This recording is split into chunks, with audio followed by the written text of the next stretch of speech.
Hey দোস্ত, welcome to my channel Debashish blog. মোৰ অন্য এটা মিনি ব্লগতে আপোনালোকক স্বাগতম জনাইছোঁ। আজিৰে পৰা আৰম্ভ হৈছে বিশ্বনাথ চাৰিআলিৰ চাদৰ মেলা। প্ৰত্যেক বছৰত লক্ষী পূজাৰ দিনৰ পৰাই আৰম্ভ হয় এই চাদৰ মেলা, আৰু এই চাদৰ মেলালৈ বুলি আজি এপাক আহিলোঁ।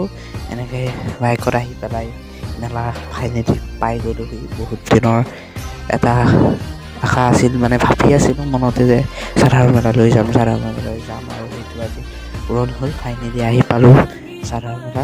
কিমান এটা ধুনীয়া পৰিৱেশ। এয়া মীনা বজাৰ চাৰ্কাছ। যেনিয়ে চাইছোঁ তেনেই কেৱল মানুহ আৰু মানুহ। এনেকেই ধুনীয়াকৈ গোটেই মেলাখন চাই মেলি দুখন তিনিখন দোকানত বস্তু দৰদাম কৰি আৰু দুই এটা বস্তু কিনি মেলাৰ পৰা বিদায় লৈ ঘৰলৈ বুলি যাত্ৰা কৰিলোঁ। দোস্ত আজিলৈ ইমানেই আছিল। অন্য এটা ভিডিঅ'ত লগ পাই আছোঁ।